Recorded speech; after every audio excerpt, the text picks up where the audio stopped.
Hello, everybody. We're running today one of our regular business conversations interviews, and I'm very glad to have re-invited a friend of the family and the company, Johan Vanderplaetse. Johan is Senior Vice President Schneider Electric for Industrial Automation, and I've had the great pleasure of knowing Johan for decades. In various parts of the world, including Vienna, Moscow, and now Switzerland. I remember when Johan was in Russia, he used to run around the country a lot. And now in his new global role, I sense that Johan is running around the world a lot. So thanks, Johan, for being with us today. My first question, I know the answers generally, but my first question is about yourself. Could you say a few words about your background and Schneider Electric? Yeah, it's a pleasure to be able to talk to you again, Danny, and to the audience. Yes, indeed, I'm employed by a large French international company with a German-sounding name, Schneider Electric, since 7 years. My background, Belgian. Graduated from law, early 90s, took the decision to basically pack my bags and move to Russia. Spent the biggest part of my professional life in that part of the world, working for Alcatel, Emerson, and then the last 6 years for Schneider Electric in charge of their business in Russia, Central Asia. And as it happens, a bit over a year ago, January 22, the company asked me to relocate to Zurich, Switzerland. Timing was perfect for the reasons people will understand in a global role. So now I am responsible worldwide for the sales of the industrial automation portfolio of the group. Industrial automation, which is an 8 billion euro business for our company, Schneider Electric, out of a total business figure that we had last year of 35 billion. So it's a substantial part. And then to your question, what is Schneider Electric? Yes, I was touching it. A global international company having 2 big businesses. First part, which is everything which has to do with automating factories, industrial facilities. This is where I am working for. And the second part of the business is everything which has to do with energy management, distribution of electricity to simpler households, to the plugs and the sockets, but also the complex energy management systems that we are delivering, powering industries, companies, cities. So this is where I come from, and this is what I'm doing. There's in that, Johan, with the changed world that we've had with COVID and the invasion of Ukraine, everything, there's quite a few buzzwords in there: energy, automation, technology. Could I just start off with a very general tour d'horizon, kind of what are the main drivers and influences for your business, geographies, priorities, and then we'll home deeper into many of the topics. Yeah. Well, I mean, I consider myself lucky that I'm working for a company like Schneider Electric, though obviously there are many, many fine companies in the world. But why am I lucky? Because we are focusing on 2 things, digital automation and electrification. And those 2 words are actually coming together when we're talking about what is such a hot business topic, sustainability. What I mean is, if you want to help a realization of a sustainability agenda, you do it through the introduction of digital technologies, which are allowing efficiency. And you do it as well through electrification, which is addressing one of the biggest challenges of our time, the need to decarbonization. So digital and electric, the 2 core businesses that we do together, are really driving an agenda of sustainability, which is one of the biggest business drivers that currently we see. So it's very, very good to be in that market, a market which is booming. Because if I talk, for instance, on the electrification, there we are in an inflection point. We know that electricity consumption is doubling every 10 years. So simply every time doubling, which is just a massive thing. And why is the reason that it's doubling? It's a number of things. First of all, it is a fact that without electricity, it is very hard to have a good quality of life, let alone a good industrial base. And literally, there is in the world still close to 1 billion people. It's hard to believe, even still today, who don't even have access to electricity. So there is a drive of electrification to provide this possibility, which is a basic human right at the end of the day, to so many people which are still currently disconnected. But then again, electrification is also a big driver, because as you see it around us, the cars are becoming electrical charging stations are popping up. We're moving away from a world which is powered by fire. And with fire, I mean the era of fire, oil and gas, moves to an era of renewables. There is no renewable without, electrical distribution. We talk about things like smart grids, and you name all of that. So yes, indeed, there are some macro trends, Danny, which we see in front of us, either for social needs, connected people who don't have access, or because of the fact that we have that challenge, decarbonize the planet, that are helping our company a lot, of course, to grow in that field. That's a great start, Johan. Thanks a lot. And again, more key words: sustainability, decarbonisation. Just a quick one to sort of get it out of the way, in a sense, on fossil fuels. Putin's many mistakes on the fossil fuels. He felt he could blackmail and bribe Europe. That's failed. And now the future of Russia for fossil fuels is very questionable and under stress. But looking at the world, Johan, is it fair to say, and this is a real question, medium long term, there is just no question at all now about renewables and greenification and sustainability, and the invasion has shown that, and the breakup of relations with Russia, Europe can't depend on a monopoly supplier, etc. However, to what extent do you feel and see? I think you're absolutely right. The era of fire, which I've never heard before, good one. The era of fire is ending, but now with the emergency requirements of energy that we have, Europe needs energy, and quickly. So coal, liquefied natural gas, and any oil, anywhere we can get it from. And are we seeing a short-term dirtification? I think we would probably both agree it's going to be short-term. But is that even on the agenda, do you think? Is it a compromise position? And when are we going to have we really kicked off on the renewables? Or is it 1-2 years down the road? These are good questions. I think indeed we have entered into a new energy landscape. This is without any doubt. Great. And what happened around Russia, Ukraine, and then the cutoff of the deliveries, whoever was responsible for blowing up Nord Stream, leave that in the middle, but just accelerated this trend to a new energy landscape.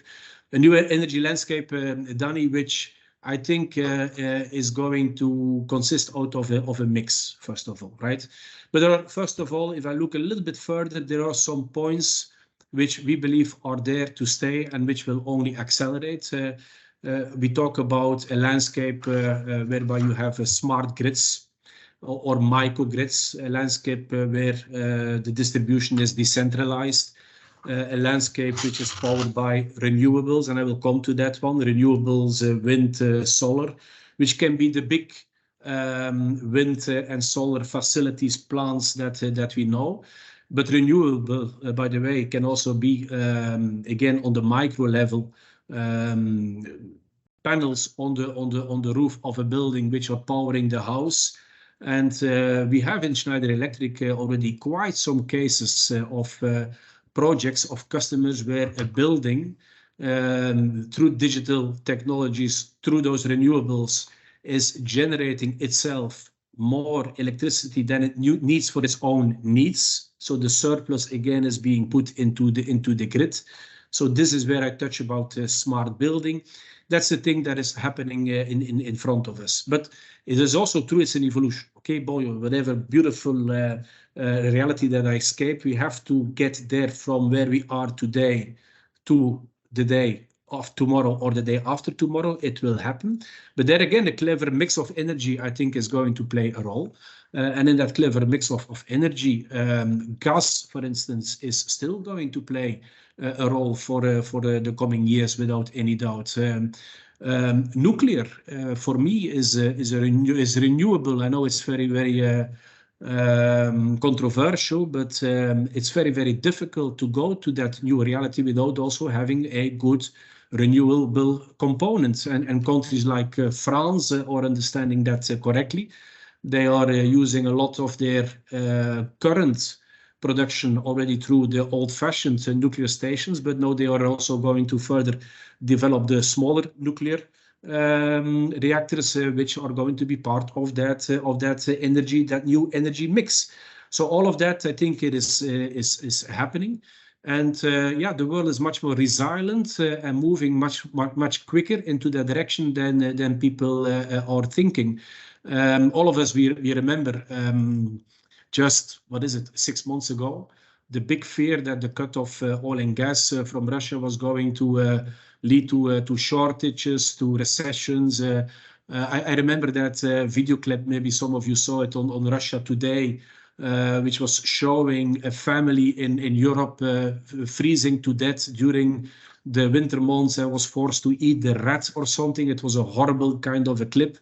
Whereby they were projecting, the end as we know it in Europe, the moment that oil and gas would not flow. Nothing like that has happened because indeed we have already been so far on that road to that energy transition.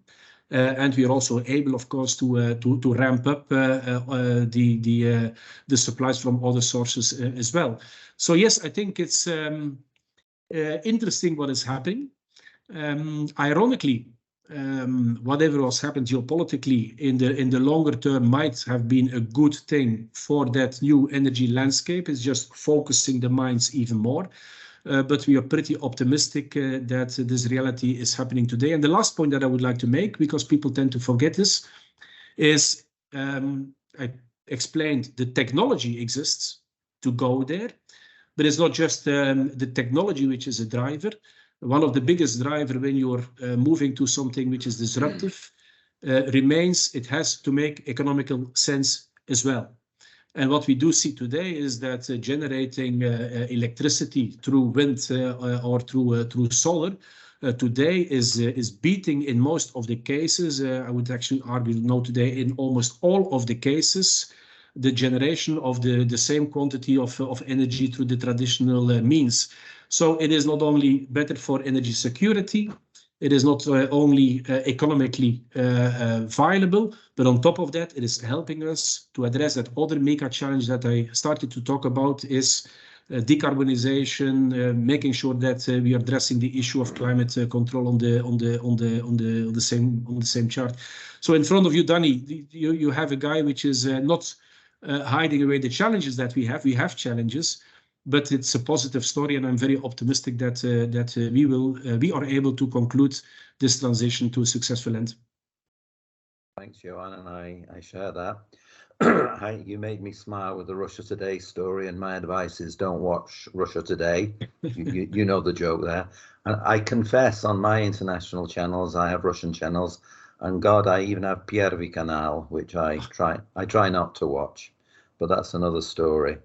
One of the things that's in the news, Johan, or certainly this year, has been the well-named IRA, the Inflation Reduction Act of the United States, which maybe has something to do with inflation, but any act of Congress, you've got to watch the name, what it is. It's more seemingly to do with, greenification, renewables, and perhaps subsidization of production and manufacturing to benefit the US economy and create jobs and go green. So why not? Sounds good. To what extent, if any, is that win-win, do you think? And the newspapers have been looking at it as a threat for Europe. The US are doing more French companies might run to the United States to build their manufacturing plants? Or is this just more of a red herring? Do you think it's going in the right direction? I think it's definitely a point of attention.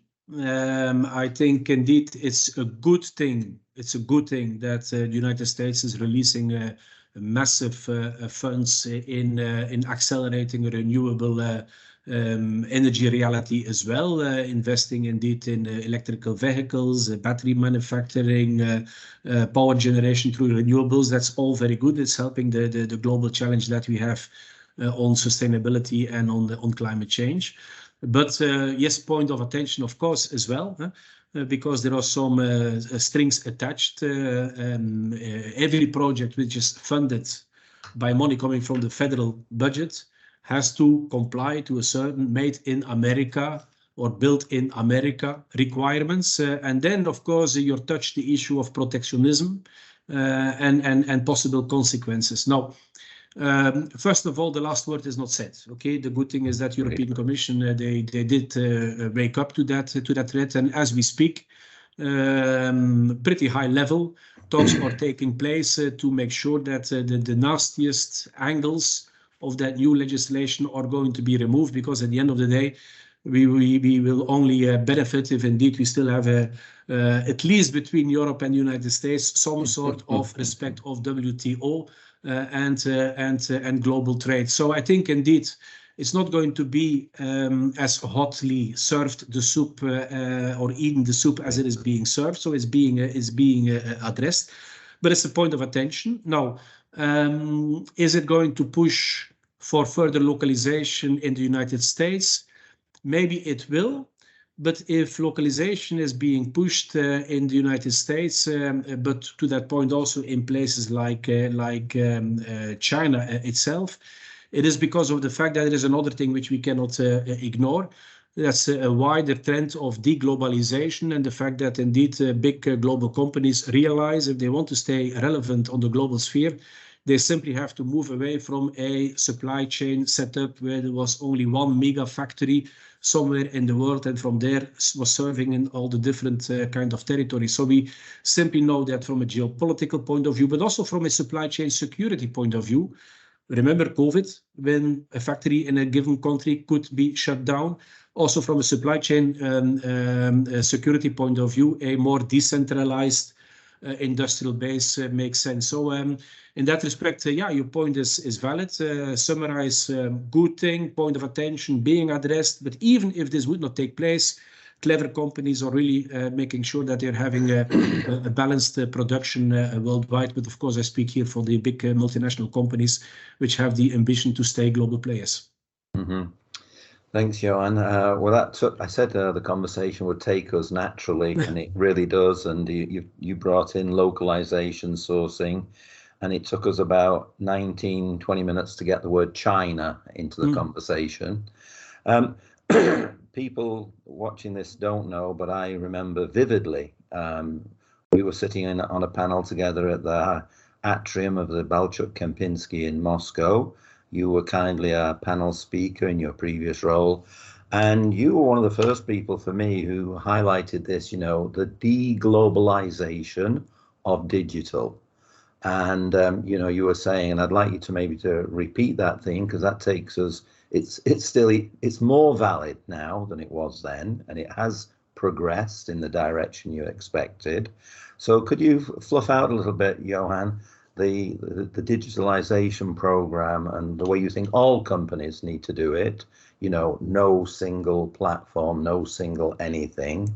And then also I've had the pleasure since of listening to your plans on China. So, we know both of us vividly the risks in Russia, but how does Schneider Electric and you personally, how do you judge China? So two things, the progress of digitalization and China, please. Yeah. Okay. Yeah. Yeah. That's another one, and it's a good one. I indeed remember as well that Balchuk event when we talked about globalization, and indeed I think first of all let's not generalize. I hope that to a certain extent globalization will continue. But when you talk about critical technologies, critical infrastructure, security, that kind of business, I do believe indeed that the era of globalization is gone. We come from a time where a corporation was saying, look, let's build one mega factory, ideally in the place where labor cost is the lowest, or where there is an abundant access of qualified engineers, which labor has always been a challenge. So we have for quite some decades have seen a situation whereby China, to put that into context, used to be the manufacturing hub for quite some companies, and out of those Chinese factories, they were delivering their goods worldwide. We also have seen cases whereby it was not China, but for other type of technologies, there was one big R&D center, say in Silicon Valley, which was then developing technologies which were intellectual property rights held in the United States and then commercialized worldwide. Now, the point that I then said is that I fear that those days were indeed gone for security point of view, touching the point of intellectual property rights, to your point of data. When you are, in my industry, an electricity grid, and you have to develop technology for smart distribution of electricity, which is really a data platform. And that data platform in your country is being delivered by a company whereby the technology, the IPRs, the source code is owned in a country which could be considered not a friendly country. Yeah, then of course, those electricity grids, and more importantly, very often the state owners which are controlling them, they have a big concern. Why do they have a big concern? Okay, we know that we spent billions of dollars in defense, the traditional ones, the missiles and the bombs, etc., etc. But if there would be a global conflict, it is very, very easy to switch off the electricity distribution from one country if the technology is being delivered in another country, unless, of course, a source code is being protected.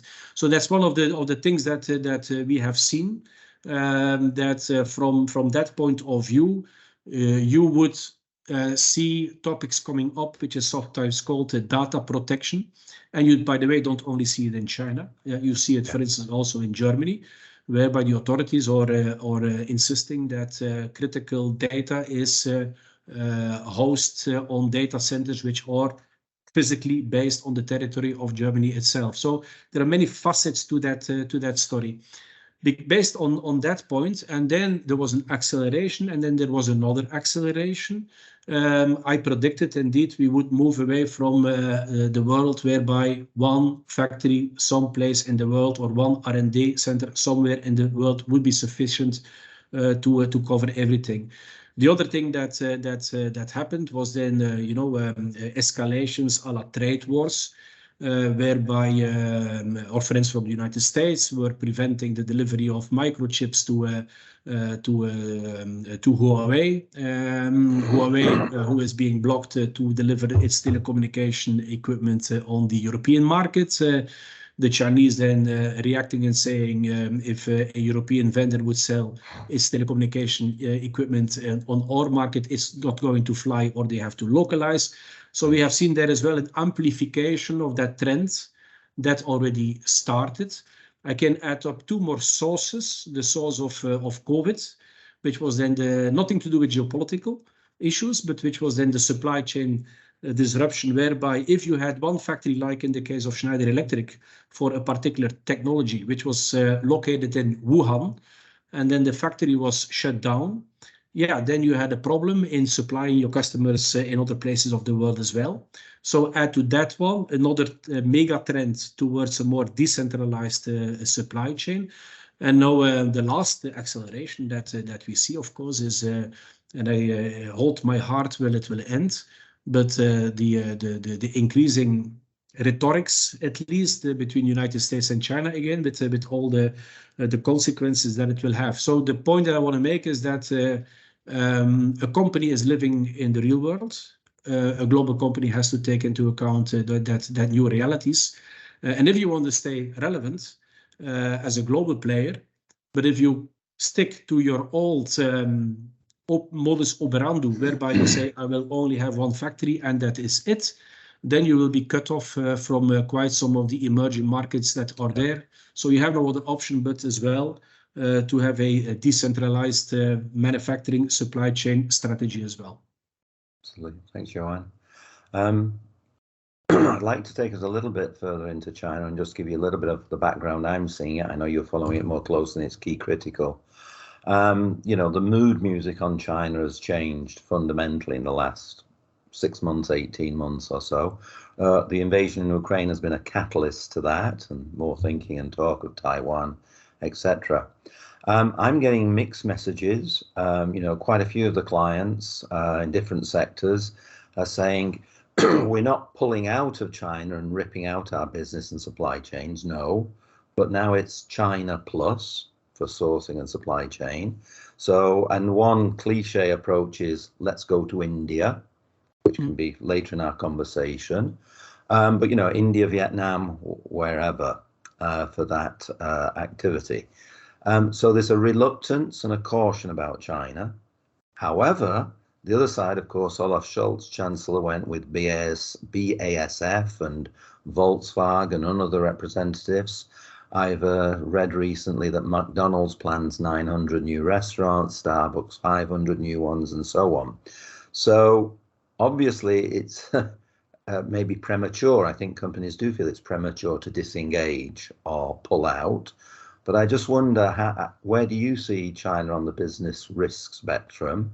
And if I remember right, Johan, you were saying about how, you know, you think business, or maybe even Schneider Electric's business is, you know, trying to encapsulate it China for China, as you were implying in your remarks. So where do you see the China risk? I'm not putting you on the spot. It's a tricky one, a developing one. And also, what are you guys doing?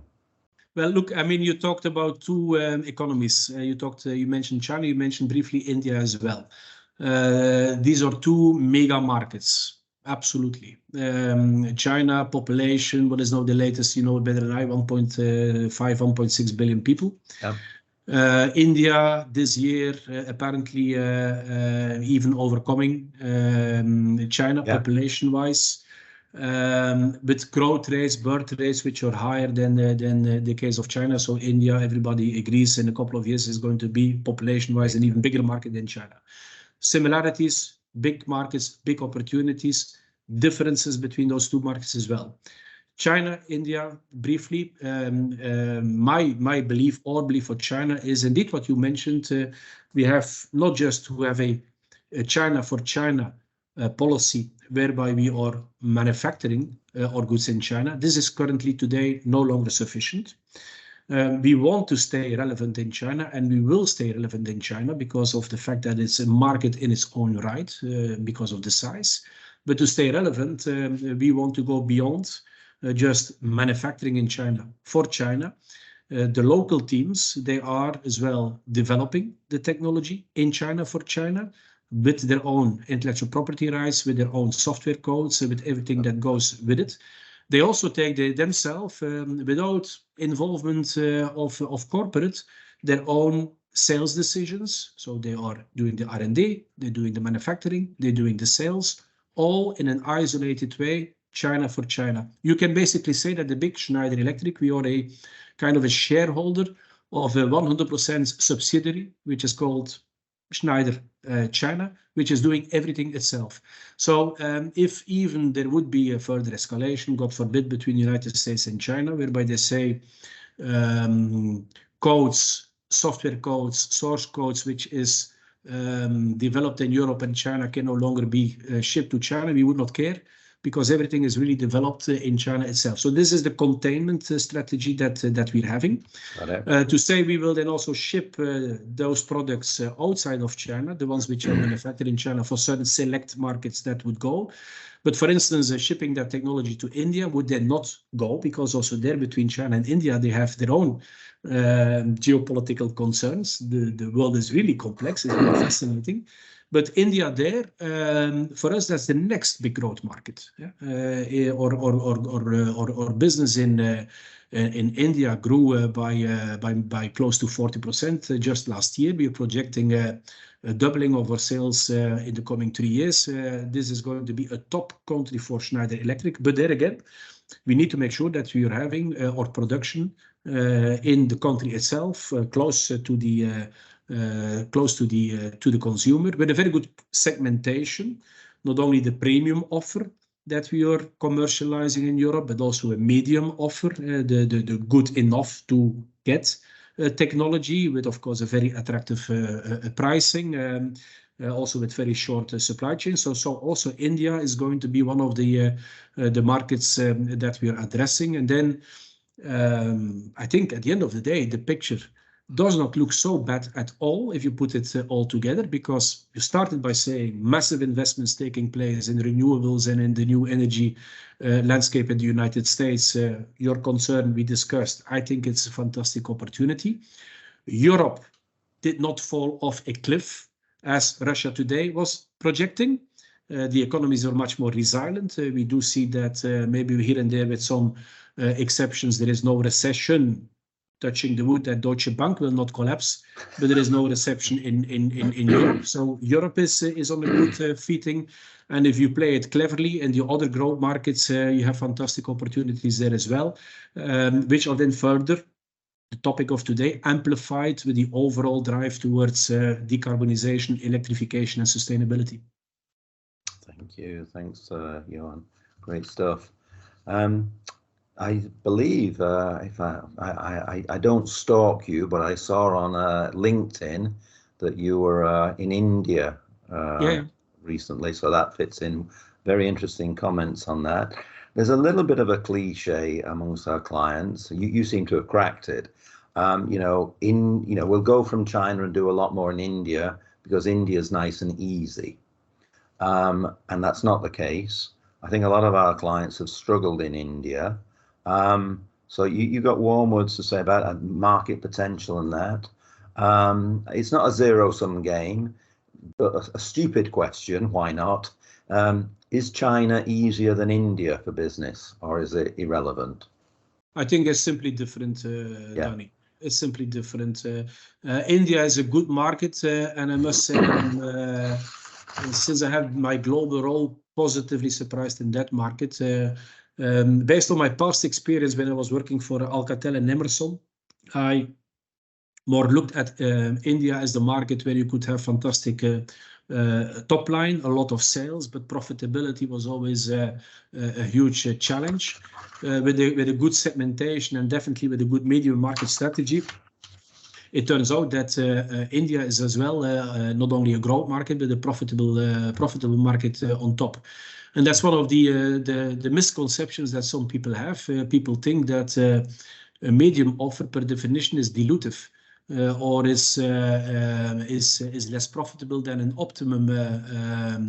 No, it is all depending on volumes, of course. And if you have the proper scaling and the proper volumes, even with the medium offer, you can make very, very, very good returns on the investment. So it is a market, I can only repeat that, we think should be in the top 3 for the group as we speak. Right, thank you.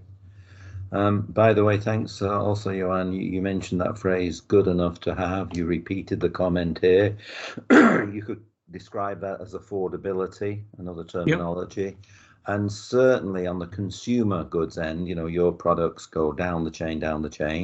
And when we get to our consumer companies, we've talked about this pre-COVID and since and now, and it's a truism of business. Yes, the luxury end of products are doing well, or sub-premium, but the real growth area is affordability. Consumers globally, most of them are stressed or thoughtful, and or many of them are poor and live in the emerging market. So that won't go away, and it's certainly there.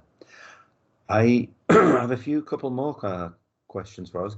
I don't want to turn this into a Baedeker geography tour, but you talked about sourcing and logistics, and I was in Istanbul a couple of weeks ago. It's one of the clusters that we have, and where we meet our Russian friends from companies when they're traveling there. And just, on sourcing logistics, we're seeing quite, those companies downsizing in Russia are leaving, but globally as well. So the CIS belt is interesting. It's certainly not in India. We understand that. But, when we're looking at sourcing logistics, many of our clients, by the way, think pricing will come down this year compared with last year. By the way, still increasing prices, but at a decelerated rate. So that's the good news. The input costs and energy costs ought to be lower. But just with Turkey, to me, and I'm sure to you geographically, it's just in a very nice place. And it should be it is already a great trading country, doing more maybe parallel trade with Russia and so on, and funny stuff. But Turkey, it's a tricky one. We got the elections in May coming up, and I know that our Turkish executives are very, very thoughtful of that. It's no secret the middle class wants Erdogan out, and many of the rural constituents do not. How does Turkey, fit in with the Eurasian CMEA, European Asian linkage? Well, we did, like I guess many companies did in the old world pre-Ukraine.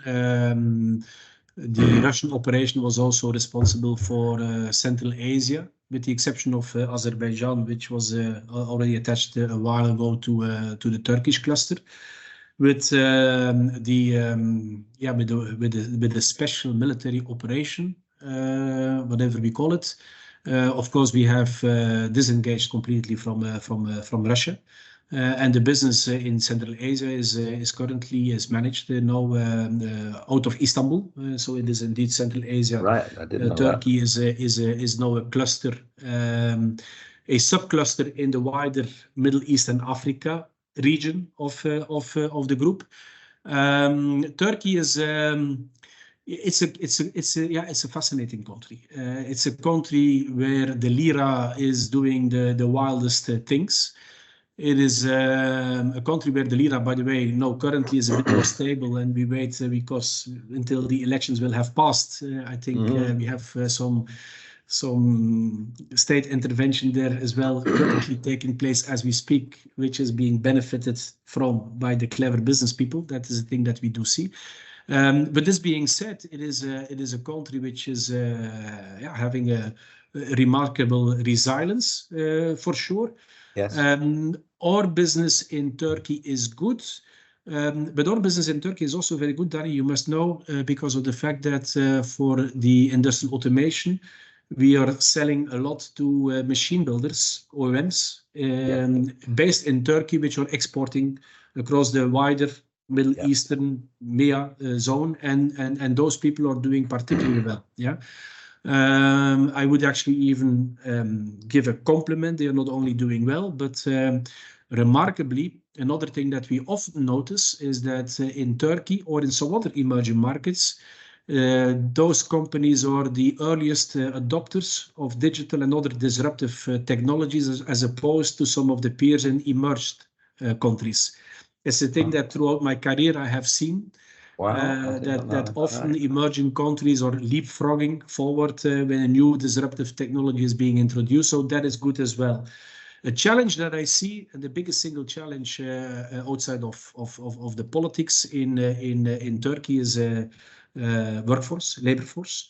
And there indeed, it is true that especially with the big devaluation that we have seen from the lira, quite a number, and then I do not talk necessarily about Schneider Electric, but quite a number of the brightest young Turkish people are looking for career opportunities in other places in the world. And that is never good for a country. Yeah. So I do hope that the next Turkish administration will be able to address that issue as well, because again, with the competences of the country and the location in between Central Asia and Middle East, regions which are really showing considerable growth, we are also pretty upbeat about the business perspective in that part of the world. Right. Thanks, Johan. And that honestly does fit in with what I'm hearing. I think the cliche might be, oh my God, lira, inflation, politics, crazy place, don't want to be there. but that's not the case. You know, the majority of our group are surviving or doing well. And I think many of the others, even if they're not, they think, well, we want to be here for the long term. And I think another factor as well is Russia is Russia and not going to be good for some time indeed. China is China, as we've said, and not as easy as and more complicated than it used to be. So I think it would be very remiss of a global board to say, well, Russia down, China we'll see, and then we'll get rid of Turkey. So I don't think people are doing that. Very little indeed. So good to hear that. I've got two more questions, Johan. The last one will be asking you a summary of your customer needs. We've touched upon it a lot, but you know, what's the kind of a typical key project that you do, if such a thing exists? But I'd still like to carry us on to geography, and in some way we've come full round. Maybe a smaller region or not, but Central Europe, because you know I'm handling that a lot and talking this morning with one of our group members. Yesterday it was business to business, this morning was consumer products. And Central Europe, you know, 15, 18 markets, Hungary, Poland, Czech, Slovakia. In comparison with Russia, which is disrupted from what it was, a good market and not now for most, Central Europe is doing well. We were in Prague last month, 25, 30 companies, 12, 14 spoke, different sectors. Now, inflation is up, consumer confidence is lower than it was, blah, blah, blah. But they all said our business is good. Is this the case for Schneider Electric? Well, Central Eastern Europe, of course, you talk about different countries. I mean, I think it's hard to compare Bulgaria with Poland, to pick that example. Both of them are indeed in the CEE region. But no, I mean, look, by and large, and then I talk about the differences or maybe a couple of percentage points.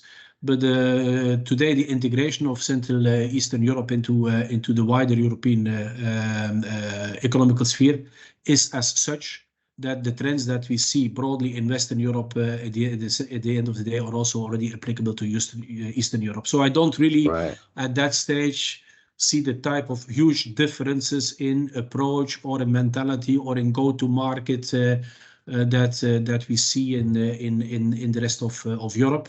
And the same thing can be said if we were very concerned half a year ago about the impact of the energy price on the industrial base of those countries. That fear has also eased by now because of the drop of the energy prices. So there, again, I think the story is definitely a good one. Great, I agree. By the way, Johan, you make me smile because the world has changed apparently. 20 years ago, I and our clients, I'm sure we felt that Central Europe was very distinct from Western Europe, many disparities. We still have, I think, a minority of companies who say there is still some distinctions there, but they are greatly reduced from what they were. And it seems you're at the forefront of integration. So it seems I've discovered the world has changed in 20 years. So I've learned something. Old dinosaurs like myself and maybe you. But yeah, but really, Johan, thanks a lot. We've touched on a hell of a lot. And I'd like to encapsulate it if I could. You know, we've done geographies and markets and products, but your customers, and this could be 2 or 3 answers, or you know. You talked about electricity, efficiency, I've understood all that, the automation. Is there such a thing as a typical project for your company or a typical kind of service that you provide and that your customers are coming to, your regular bread and butter business kind of thing? You know, it's a good question, and I must maybe disappoint you because the answer is no.